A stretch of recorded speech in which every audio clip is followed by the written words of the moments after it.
Hello dear students. So today I will explain DC transmission system.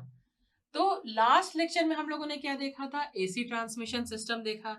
AC transmission system के क्या advantage हैं, क्या disadvantage हैं, कितनी कैटेगरीज में AC ट्रांसमिशन सिस्टम को डिवाइड किया गया है, ये सारी चीजें हम लोगों ने AC ट्रांसमिशन सिस्टम में देख लिया। हम लोग ये भी देखते हैं कि हर जगह पर AC सिस्टम सबसे ज्यादा यूज होता है, ठीक है।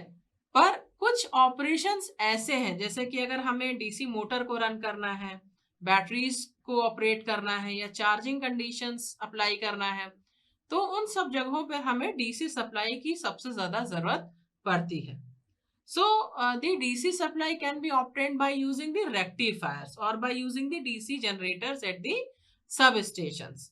तो ये जो आपके डीसी सिस्टम्स हैं, उनको कुछ उनके क्लासिफिकेशंस हैं, जैसे कि 2 wire DC system, second is 3 wire DC system and third is 2 wire with mid point earthing DC system, right. तो हम लोग एक एक करके देखेंगे कि किस सिस्टम में क्या आपके सर्किट कॉन्फ़िगरेशन कैसे होंगे और किसकी क्या कैरेक्टरिस्टिक है। सो अगर मैं सबसे पहले 2 वायर डीसी सिस्टम की बात करूं तो there is only 2 wires, right.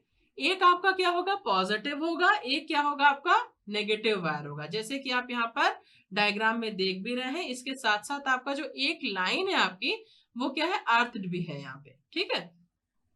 सो अब आप यहाँ पे देख रहे हैं कि एक लाइन आपकी क्या है, पॉजिटिव है, और दूसरी लाइन क्या है आपकी, नेगेटिव है। तो पॉजिटिव लाइन को आप आउटगोइंग बोल सकते हो, और नेगेटिव को ही आप क्या बोल सकते हो, रिटर्न वायर भी आप बोल सकते हो, ठीक है। इस डायग्राम में आपको देखने के लिए क्या मिल रहा है कि जो जनरेटर्स आपके कनेक्टेड है जनरेटिंग स्टेशंस में, लोड आपके कनेक्टेड है, तो ये जो लोड है आपके पैरेलली कनेक्ट हो सकते हैं। जैसे आपका लोड 1 है, लोड 2 है, ये सारे आपके लोड क्या है, पैरेलल कॉम्बिनेशन में आपके कनेक्ट हो सकते हैं। तो ये आपका जो सिस्टम है वो क्या कहलाता है, डीसी 2 वायर सिस्टम, राइट। अगर 2 वायर डीसी सिस्टम की बात करें, जहां पर आपका मिड पॉइंट क्या है, आर्थड है। आप इस डायग्राम में देख रहे हैं, आपका यहाँ पे क्या है, 2 वायर है, और आपका जो मिड पॉइंट है वो क्या है, आर्थड है। तो एक लाइन से न्यूट्रल के रिस्पेक्ट में जो वोल्टेज होगा वो क्या होगा, प्लस वीएम होगा। दूसरे लाइन से जो न्यूट्रल के रिस्पेक्ट में जो आपका वोल्टेज होगा वो क्या होगा, माइनस ऑफ वीएम होगा। तो जो टोटल वोल्टेज होगा वो क्या है, 2 वीएम होगा। तो अगर इसको कंपेयर किया जाए in respect of volume of copper required in this case is less than to the prior case, ठीक है ना। जहां पर आपने जो इसका प्रायर केस देखा था, जहां पर आपने 2 वायर डीसी सिस्टम, जहां पर मैंने अभी आपको बताया है, जहां पर आपका 1 लाइन आपका अर्थ था, उसके कंपैरिजन में यहाँ पर जो कॉपर वॉल्यूम की जो रिक्वायरमेंट होगी दैट इज लेस, राइट। अब बात करते हैं 3 वायर डीसी सिस्टम की। 3 वायर डीसी सिस्टम के केस में जो आपने मिड पॉइंट अर्थिंग का भी यहाँ पर जो केस देखा था, उसी कंडीशन में आपका यहाँ पर क्या है, एक न्यूट्रल वायर है, ठीक है ना। वह यहाँ पर क्या कनेक्टेड है, एक न्यूट्रल वायर कनेक्टेड है, जिसको हम थर्ड वायर बोलेंगे।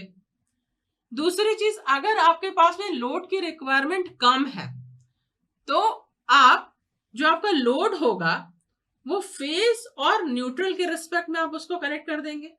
और यदि आपके पास में लोड की रिक्वायरमेंट ज्यादा है तो आप उसको 2 लाइंस के बीच में आप उसे कनेक्ट करेंगे, राइट। तो ये हो गया आपका डीसी 3 वायर सिस्टम।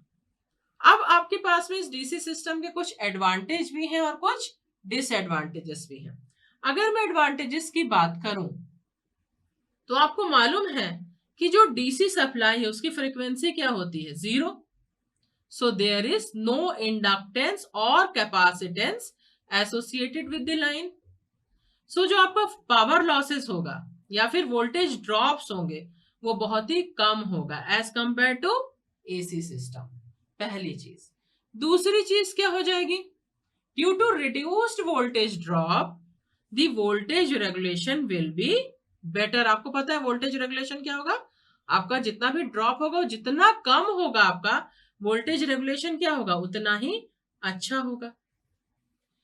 तीसरा एडवांटेज क्या है, इसमें स्किन इफेक्ट नहीं होता है, ठीक है ना। तो जितना भी कंडक्टर का क्रॉस सेक्शन है वो पूरा का पूरा यूटिलाइज हो जाता है, पूरा का पूरा यूटिलाइज हो जाएगा। But in case of AC जो आपका फ्लक्स डिस्ट्रीब्यूशन है वो नॉन यूनिफॉर्म होगा। स्किन इफेक्ट के कारण जो फ्लक्स डिस्ट्रीब्यूशन होता है वो नॉन यूनिफॉर्म हो जाएगा, ठीक है।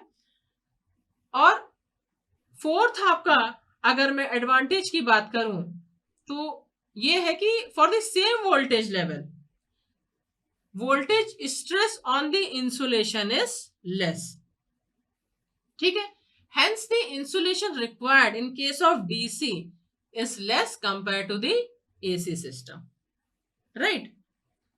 और नेक्स्ट इसका एडवांटेज क्या हो सकता है, जो इसमें जो सिंक्रोनाइजेशन जो डिफिकल्टीज जो एसी में देखने को मिलता था वो डीसी के केस में कम होता है या absent होता है, ठीक है।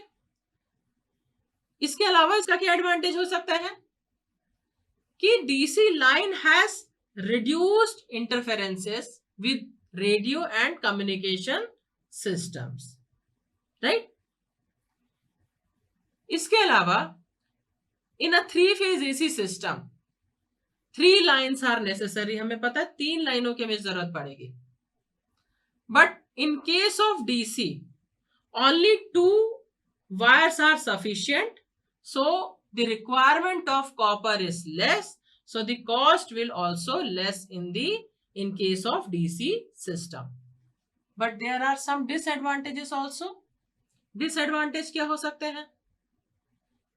पहला हम क्या बोल सकते हैं कि जो पावर जनरेशन है is not possible at high DC voltage due to commutation problem, right? दूसरा डिसएडवांटेज क्या है कि जो आपके ट्रांसफार्मर्स हैं वो एसी पे वर्क करते हैं, डीसी पे वर्क नहीं करते हैं। So the DC voltage level can not be stepped up और lowered as per the requirement, hence transmission at high voltage is not possible. This is the biggest disadvantage of a DC system, right. And next disadvantage is the obtaining AC from DC is not easy in practice. दूसरी चीज क्या हो सकती है, इसमें जो maintenance होता है it needs a lot of maintenance, बहुत ज्यादा इसको मेंटेनेंस की जरूरत पड़ती है। And there construction cost is also more than AC machines of same capacity. And also the limitations of DC switches as well as the circuit breakers cause the problem in the DC system. So these are the disadvantages of the DC system. तो हमने यहाँ पर क्या देखा कि DC system क्या है, ये कितने कैटेगरी के होते हैं और इसके एडवांटेज और डिसएडवांटेजेस क्या है।